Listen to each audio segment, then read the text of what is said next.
Assalamualaikum warahmatullahi wabarakatuh. Kembali lagi di Waalaikumsalam channel warahmatullahi wabarakatuh. Suara Hidayatullah. Saat ini kita sudah terhubung bersama Babe Zikrullah. Assalamualaikum, Be. Assalamualaikum. Waalaikumsalam warahmatullahi wabarakatuh. Ya, Jelas sekali sirat suaranya, Masya Allah. mantap.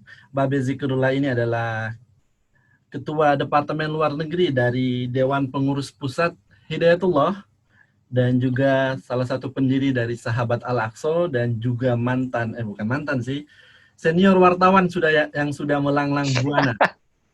Astagfirullah. Koreksi sedikit ya. Ketua Departemen Luar Negeri DPP Hidayatullah itu Ustadz Nasfi Arsyad. Saya ini cuma pelanjutnya. Sama aja lah, sekarang kan sudah Beda kepengurusan. Selalu dia yang jadi ketua departemen. Saya ini cuma penerus saja, pengganti aja. Oke deh. Padahal. Baik, Be, ini kan baru-baru nih kita sudah menyaksikan sholat Jumat perdana di Masjid Alhamdulillah. Masya Allah. Setelah terima kasih ya, hampir Suara Hidayatullah dan Hipkom sudah merilai siaran langsung. Terima kasih juga sudah mengizinkan kami untuk mengikut merilai. Alhamdulillah. Ini, Be, setelah kita menyaksikan bagaimana prosesi pembukaan dan sholat Jumat perdana di Masjid Hagia Sophia, setelah Presiden Recep Tayyip Erdogan juga membuka secara resmi untuk seluruh umat Islam di dunia, apa langkah selanjutnya, khususnya kita yang ada di Indonesia ini? Langkah-langkah kita ke depan seperti apa? Bismillahirrahmanirrahim. Yang jelas, kita umat Islam dimanapun berada, bukan cuma yang di Indonesia, tidak boleh berpangku tangan dan kemudian menganggap berita atau pernyataan Presiden Recep Tayyip Erdogan itu hanya sekedar pernyataan politik secara resmi atau formal saja. Tapi kita harus menyambutnya dengan sungguh-sungguh karena 3 alasan. Alasan yang pertama, Rasulullah SAW sendiri memang sudah menyatakan bahwa dibebaskannya Baitul Maqdis atau Masjidil Aqsa sebelum hari kiamat itu adalah suatu yang akan terjadi. Jadi suatu nubuah. Suatu nubuah itu kalau sudah dikabarkan oleh Rasulullah SAW, itu sebenarnya dalam lini masanya Allah Subhanahu Wa Taala itu sudah mutlak pasti akan terjadi, gitu. Tinggal kapan dan bagaimananya. Jawabannya itu ada 2 jenis, apakah dijawab oleh penonton atau dijawab oleh pemain. Nah, gitu. Pemain ini maksudnya pejuang.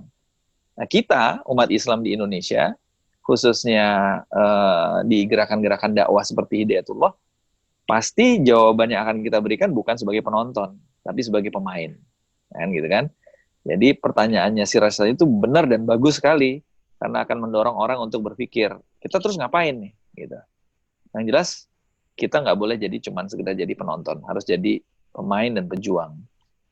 Karena yang pertama tadi, alasan yang pertama udah Rasulullah SAW sudah menubuahkan, maka itu menjadi suatu bagian dari keimanan kita. Yang kedua, kenapa kok kita harus ikut serta dalam apa yang diserukan oleh Pak D, Recep Tayyip Erdogan itu?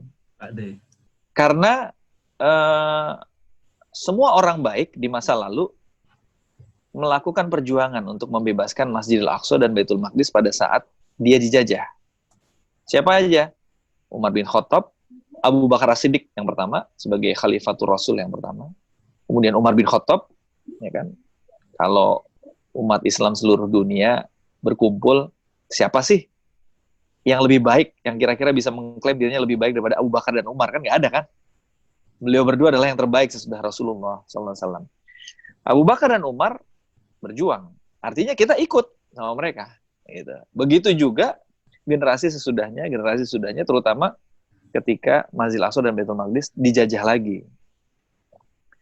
Mulai tahun 1099 dijajah, kemudian orang-orang baik di zaman itu, para ulamanya, para mujahidinnya, sampai lahir generasi Salahuddin Al-Ayyubi yang kemudian memerdekakan kembali Masjidil Aqsa. Jadi jalan menuju pembebasan Baitul Maqdis itu jalannya orang-orang baik, gitu. Jalannya orang-orang baik, jalan orang-orang taat kepada Allah, dan jalannya orang-orang yang mengikuti jejak langkahnya Rasulullah Sallallahu Alaihi Wasallam. Yang ketiga, kenapa kita nggak boleh berdiam diri? Karena kita melihat Recep Tayyip Erdogan ini bukan manusia sempurna. Tapi selama 17 tahun kepemimpinannya, di tengah begitu banyak kontroversi, kemudian ada orang yang senang, ada yang nggak senang, ada yang melawan, ada yang memusuhi, dan sebagainya.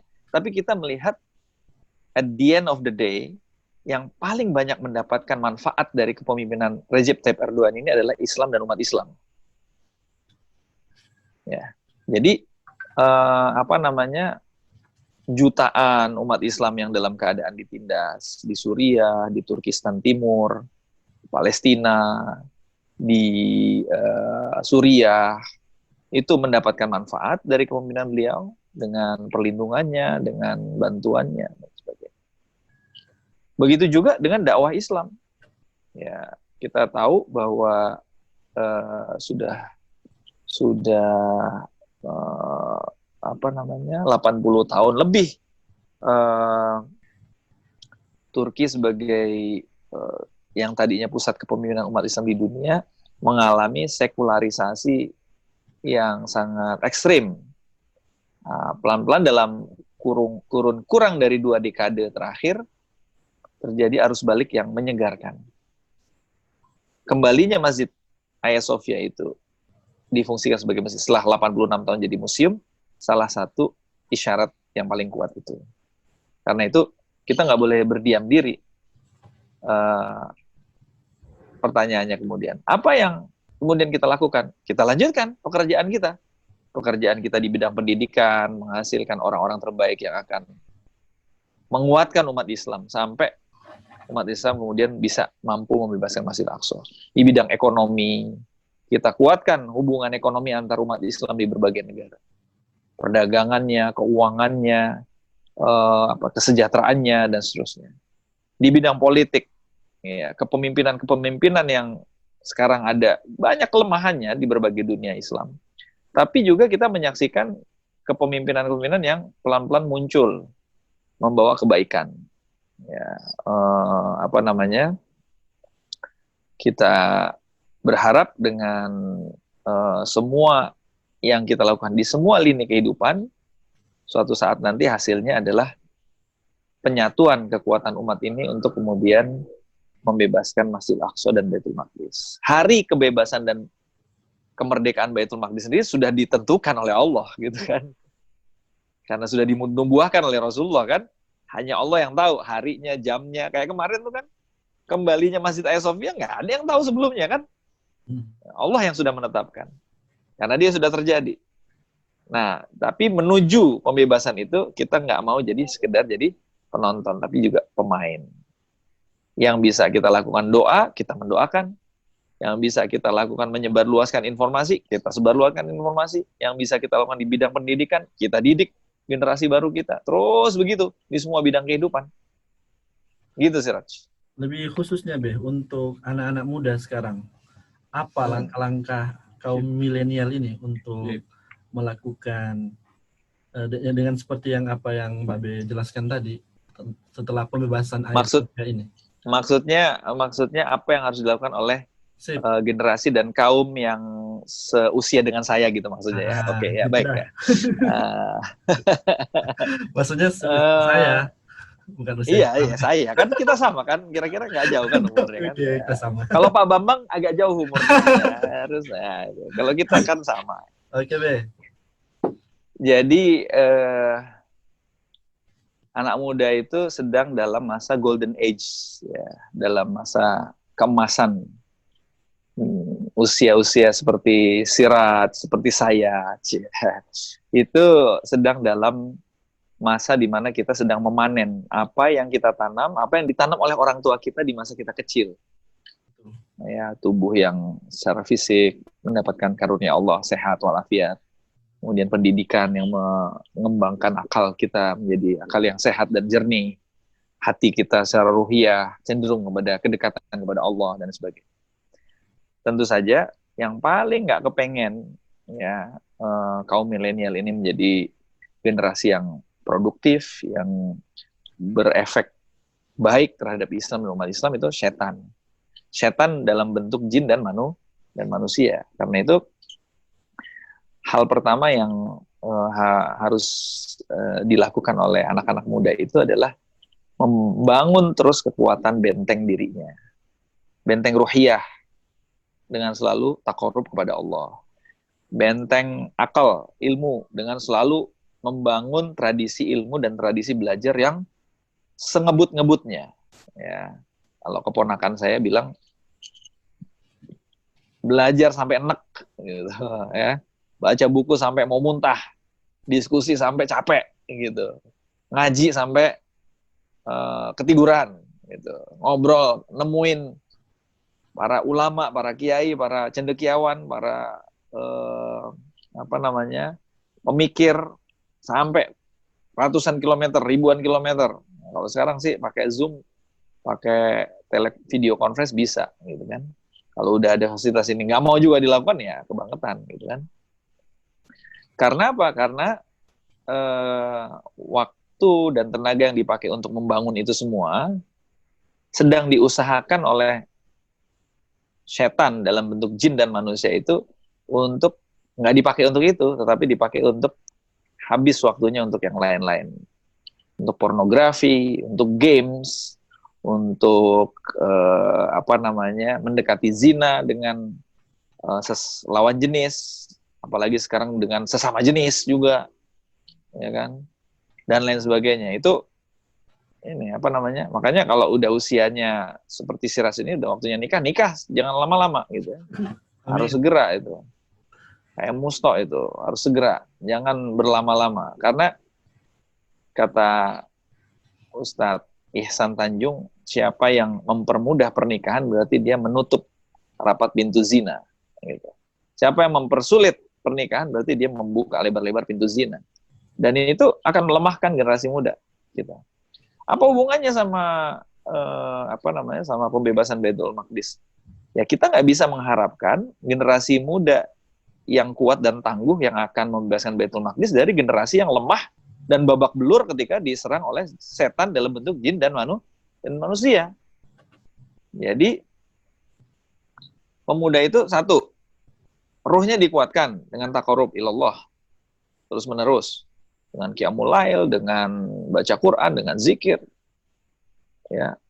Kalau ada pemuda dan anak muda yang malas meninggalkan ini, ruhnya lemah.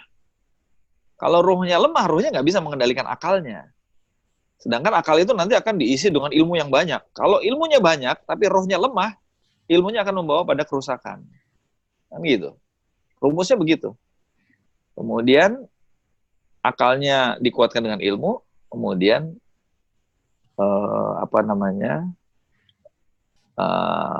ilmunya jasadnya dikuatkan juga dengan olahraga, dengan keterampilan di berbagai bidang, keterampilan di bidang IT, keterampilan di bidang berdagang, bisnis, dan seterusnya. Baru yang terakhir, yang keempat, dia meletakkan dirinya dalam sebuah garis komando kepemimpinan. Nah, gitu. Karena potensi sebesar apapun yang berserak di mana-mana, kalau nggak dirangkai dalam sebuah kepemimpinan yang kuat, yang baik, yang kemudian membawa bahtera ini bersama-sama menuju tujuan yang jelas, dia akan jadi skoci yang kecil-kecil aja, nggak jadi kekuatan. Gitu. Jadi anak muda ini harus secara sadar dia meletakkan dirinya dalam kerangka kepemimpinan itu. Itu Siraj minimal yang bisa kita lakukan. Ketika kita berbicara tentang kepemimpinan, apalagi kita hubungkan dengan Hagia Sophia ini, maka kita tidak bisa lepas dari cerita tentang pembebasan Konstantinopel dari Muhammad Al-Fatih. Kira-kira proses pendidikan seperti apa yang dibutuhkan seorang Muhammad Al-Fatih sehingga melahirkan seorang pemuda yang tangguh, pemuda yang soleh, pemuda yang berani, sehingga bisa membebaskan Konstantinopel. Ya. Ini pertanyaan yang bagus sekali, tapi mudah-mudahan nggak cuma jadi bahan kajian, tapi betul-betul kita kemudian menerapkannya. Yang pertama, Muhammad yang kemudian diberi gelar Al-Fatih. Al-Fatih itu artinya the conqueror, penakluk. pembuka, pembebas, pemerdeka, gitu, Al-Fatih.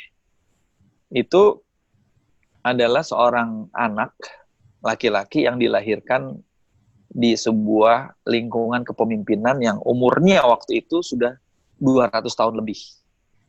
Dari didirikannya dinasti Utsmaniyah oleh Utsman Bey 200 tahun sebelum tahun 1453 itu. Jadi kira-kira tahun 1200. Ya, kira-kira tahun 1200-an, abad ke-13.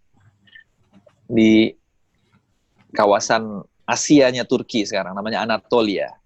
Ya, di Konya, Anatolia. Nah, sejak berdirinya keluarga ini, dinasti ini, dan kemudian dia membangun kepemimpinannya di kawasan itu, dan itu nggak mungkin kawasan itu kemudian menerima kepemimpinannya cuma semata-mata karena takut dijajah saja, itu nggak mungkin. Tapi karena mampu mensejahterakan, kan. Pelan-pelan 200 tahun itu kira-kira 6 generasi. Ya, 6 generasi kepemimpinan.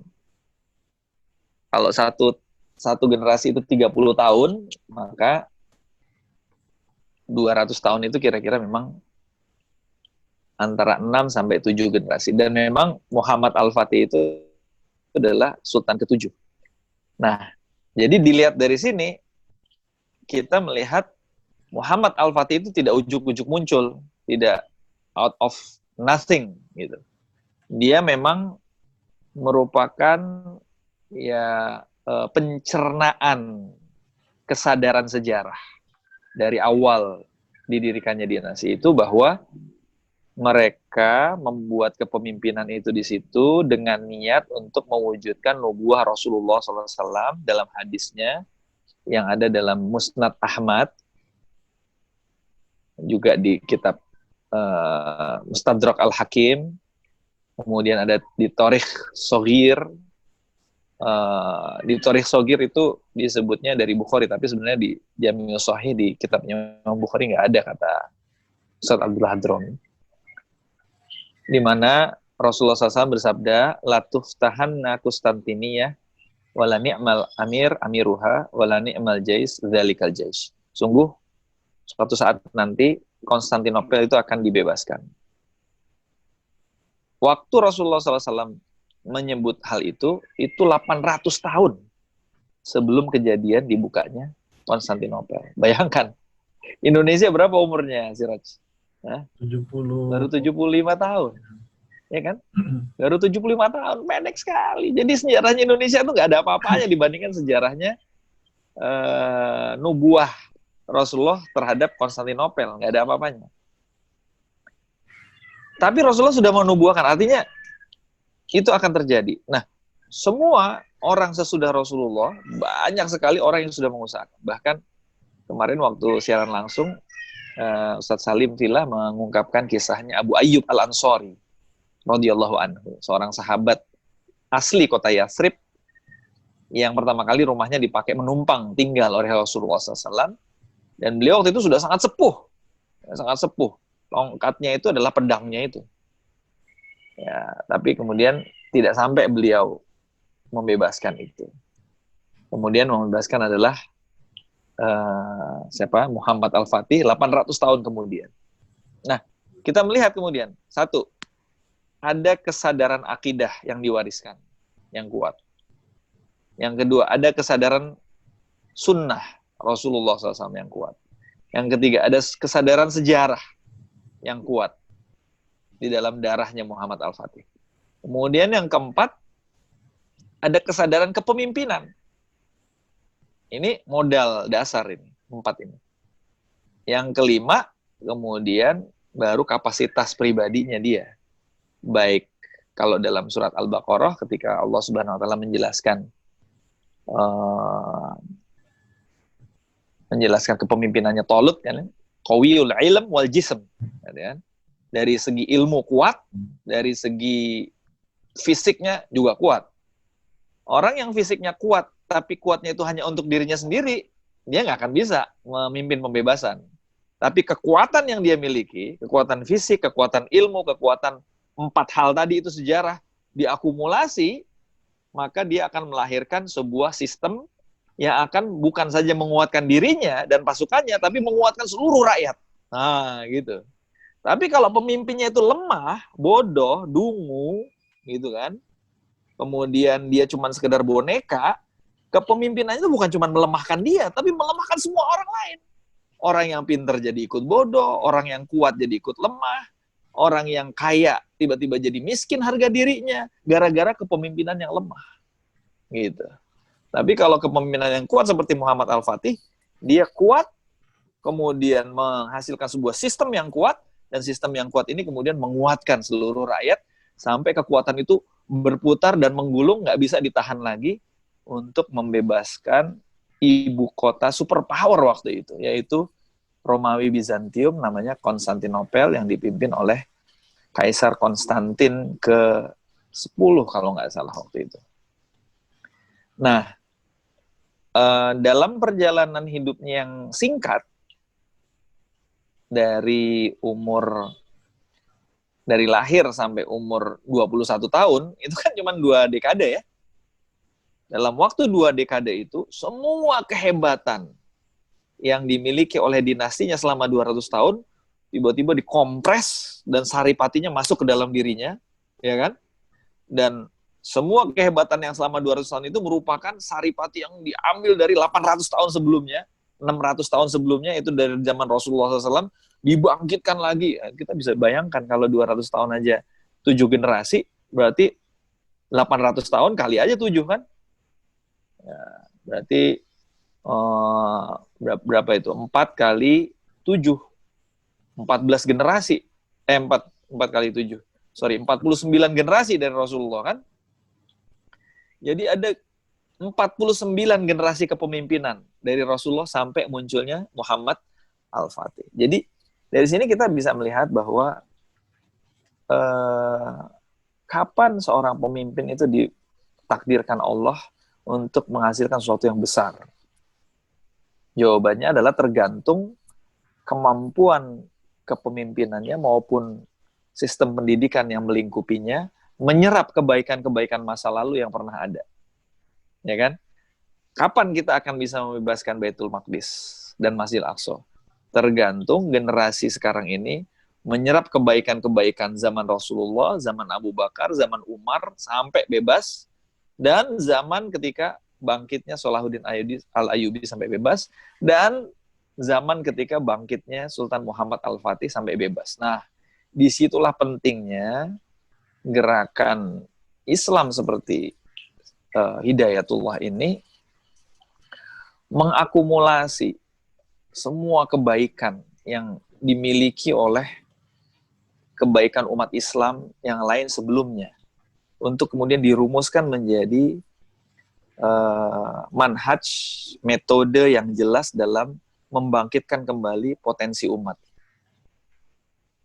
Ya, jangan sampai belum tuntas membaca apa yang menjadi kehebatan Rasulullah, apa yang menjadi kehebatan Abu Bakar, Umar, kemudian kehebatan Salahuddin Al-Ayyubi, kehebatan Muhammad Al-Fatih, belum tuntas itu dibaca, sudah terlanjur GR dengan kehebatan diri kita sendiri yang umurnya baru 45 tahun atau 47 tahun. Itu bacaan sejarah yang keliru nanti kalau begitu cara membaca sejarahnya. Tidak. Salahuddin Al-Ayyubi membaca apa yang dilakukan oleh Umar bin Khattab. Umar bin Khattab membaca apa yang dilakukan oleh oleh Rasulullah SAW.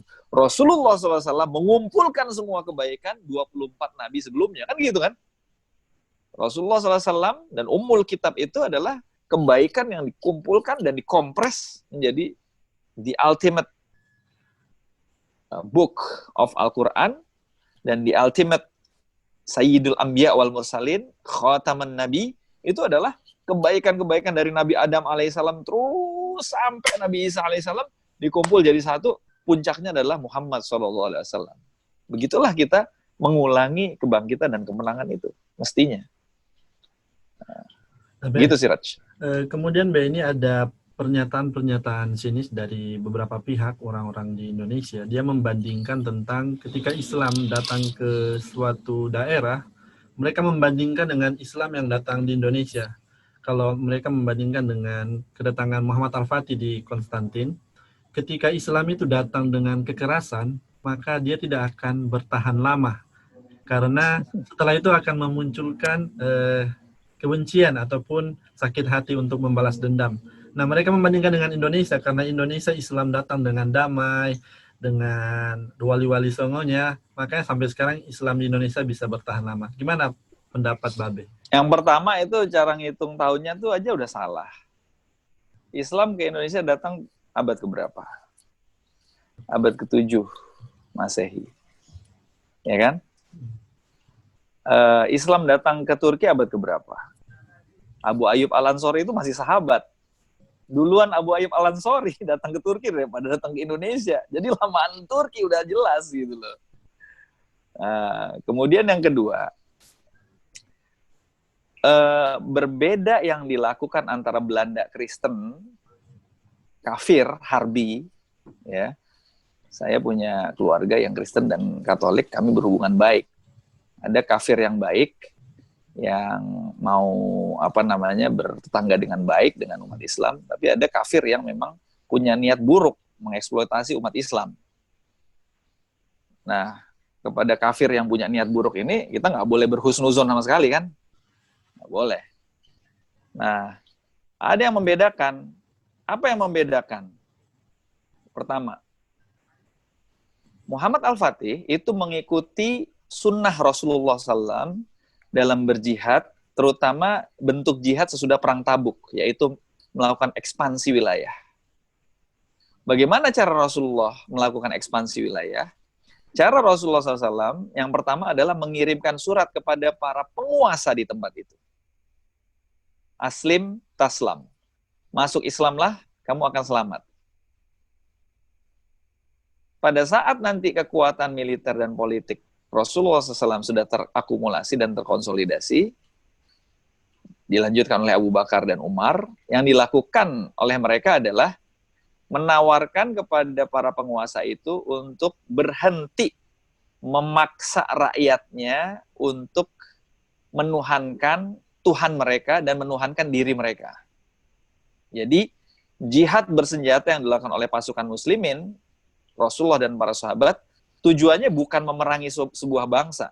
Keliru. Coba dilihat, dan itu dicatat sendiri oleh mereka, yaitu orang-orang seperti Karen Armstrong dalam The Holy War. Ya kan? Karen Armstrong itu mengidentifikasi bahwa Islam ketika datang ke suatu tempat, yang dia lakukan adalah menawarkan Islam kepada penguasa supaya dakwah itu terbuka. Kalau penguasanya nggak mau nerima Islam, tapi mereka menerima dakwah Islam dengan damai, yang terjadi seperti di Ethiopia atau Habasyah, yang dilakukan oleh Raja Najash atau Negus. Apa yang dilakukan? Umat Islam datang ke sana, minta perlindungan dari kejahatan orang Quraisy. Diterima dengan baik, meskipun Raja Najashnya kemudian tidak menyatakan secara eksplisit masuk Islam. Kepada yang begitu, nggak perlu diperangin. Yang dilakukan adalah dakwah di situ. Selesai. Kenapa kok orang seperti Muhammad Al-Fatih harus menghancurkan struktur kekuasaan Romawi Bizantium di Konstantinopel? Karena struktur kekuasaan Romawi Bizantium di Konstantinopel memaksakan agama Kristen sebagai agama negeri itu. Dan melakukan diskriminasi terhadap rakyat selain agama itu. Dan yang ketiga, jatuhnya Konstantinopel itu juga dinubuahkan oleh Rasulullah SAW. Itu. Berbeda dengan dengan Belanda yang datang ke Indonesia. Mereka membawa 3 misi. Gold, glory, gospel. Ya, mengeksploitasi sumber daya alam, kemudian mendapatkan kejayaan, kemasyhuran, dan yang ketiga, menyebarkan agama Kristen ke negeri ini. Walan tardo angkal yahudu walan nasara hatta tattabi'a millatahum, itu udah diperingatkan oleh Allah. Jadi jihad Islam itu bukan memerangi bangsanya, ya. Seperti juga Baitul Maqdis, ketika Umar bin Khattab datang, orang-orang Syria Aramaik, orang-orang Suriah, kawasan Suriah itu yang selama ini dijajah oleh Imperium Romawi, pada akhirnya kemudian udah deh kalau kayak gini caranya kita masuk Islam. Kenapa? Yang dia lihat adalah akhlaknya para tentara Islam di bawah kepemimpinan Umar bin Khattab. Dan kemudian dengan mudahnya rakyat membantu perjuangannya kaum muslimin, membebaskan diri mereka dari penjajahan Romawi pada saat itu. Nah, penjelasan ini bukan untuk menjawab kalimat yang sinis, tapi penjelasan ini untuk memberikan hakikat mana fakta sejarah yang benar, mana fakta sejarah yang keliru. Sebab haters will always be haters. Jadi mau dijelasin kayak gimana juga, kalau di dalam hatinya sudah ada penyakit, dia tetap akan nggak suka ngelihat apapun yang dilakukan oleh umat Islam. Tapi penjelasan ini harus disampaikan supaya kaum muslimin juga mudah-mudahan bisa memetik manfaat. Baik, Allah alam. Jazakallah, Be. Ini sangat mendalam sekali pembahasannya. Semoga pernyataan Babe tadi juga bisa didengar sama orang-orang yang berkata-kata sinis. Mungkin ini pertanyaan terakhir, Be. Tentang tadi kita sudah ada pembahasan Hagia Sophia, kemudian pernyataan Presiden Turki Recep Tayyip Erdogan tentang bahwa pembebasan Hagia Sophia adalah langkah atau titik awal menuju pembebasan Baitul Maqdis. Di masyarakat kita sendiri, orang-orang masih awam tentang Baitul Maqdis. Dalam pandangan mereka bahwa apa yang terjadi di Baitul Maqdis hanyalah tentang perebutan tanah, tentang pelanggaran HAM. Sebenarnya sepenting apa sih Baitul Maqdis untuk umat Islam, khususnya untuk umat Islam di Indonesia? Sepenting iman kita. Karena yang menyebutkan bahwa salah satu dari akan datangnya isyarat atau alamat datangnya hari kiamat itu adalah dibebaskannya Baitul Maqdis. Yang kedua, seperti yang tadi kita sudah bicarakan, sepenting perjalanan Islam itu sendiri, karena perjalanan Islam yang dibawa oleh Rasulullah SAW itu salah satu milestone-nya nanti itu adalah pembebasan Baitul Maqdis. Jadi semua orang yang ngaji Quran, semua orang yang ngaji sunnah, semua orang yang ngaji sirah nabawiyah, lambat atau cepat mereka akan sampai pada kajian di mana mereka menyadari, oh, Rasulullah SAW dulu mempersiapkan umatnya untuk membebaskan Masjidil Aqsa.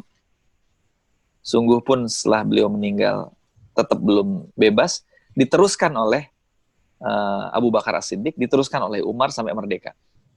Itulah yang kemudian sunnah itulah yang diikuti oleh Salahuddin Al-Ayyubi. Itu makanya saya bilang tadi, perjuangan melibatkan diri untuk membebaskan Masjidil Aqsa dan Baitul Maqdis itu perjuangan orang-orang baik di masa lalu. Siapa orang-orang baik di masa lalu? Kalau orang baiknya itu cuma sekedar baik, sopan santun, beradab, itu sih nggak ada masalah. Diikutin, nggak diikutin juga nggak apa-apa. Tapi masalahnya orang baik yang mau kita ikutin adalah ahli surga, yaitu Rasulullah SAW. Kita pengen langkah Rasulullah SAW menuju surga, langkah Abu Bakar dan Umar menuju surga, itu kita ikutin supaya kita juga ikut masuk surga, kan gitu. Nah, karena itu kita pelajari kehidupan mereka. Oh, ternyata Rasulullah SAW membuat perencanaan strategis itu, langkah-langkah strategis itu, dan kemudian mengimplementasikannya dalam ilmu, dalam politik maupun dalam militer. Yang itu kemudian dilanjutkan oleh Abu Bakar, diselesaikan oleh Umar bin Khattab. Karena itu kita ngikutin. Gitu. Oke, Beh, itu tadi penjelasan dari Babe. Semoga dengan apa yang kita dengarkan tadi bisa mencerahkan, memahamkan apa sebenarnya yang terjadi saat ini dan langkah-langkah apa yang harus kita lakukan setelah Amin. Sejarah besar ini terjadi dan semoga akan ada sejarah yang lebih besar lagi ke depan yang bakal terjadi, yaitu pembebasan Baitul Maqdis. Jangan semoga iya, semoga kita ikut di dalamnya gitu. Amin, dan semoga setelah bebas kita bisa sholat berjamaah di sana. Iya. Akan ada sholat Jumat Akbar di Baitul. Amin ya Rabbal Alamin, insya Allah. Mungkin itu dulu, Beh. Nanti jika ada hal-hal yang perlu Terima kita kasih. bahas, kita bisa undang lagi Babe di channel Suara Hidayatullah. Selalu siap ya, Beh? Terima kasih, terima kasih, terima kasih. Oke, terima kasih banyak yang sudah menyaksikan dari awal hingga akhir. Kami mohon maaf jika ada kata-kata yang salah. Jangan lupa like, comment, dan subscribe. Assalamualaikum warahmatullahi wabarakatuh. Waalaikumsalam warahmatullahi wabarakatuh. Assalamualaikum warahmatullahi wabarakatuh. Subscribe channel yang sangat bermanfaat ini, channel Suara Hidayatullah di YouTube, karena di sana kita akan mendapatkan berbagai hal dari berbagai macam informasi dan berita dunia Islam, sampai kemudian berbagai narasumber yang menyampaikan ilmu-ilmu yang bermanfaat untuk kita semuanya. Subscribe Suara Hidayatullah di YouTube untuk berbagai manfaat dan menjaga kita menjadi muslim yang bisa menyaring berbagai macam informasi dan sekaligus mendapatkan wawasan yang luas, ilmu yang bermanfaat di Suara Hidayatullah YouTube. Terima kasih. Assalamualaikum warahmatullahi wabarakatuh.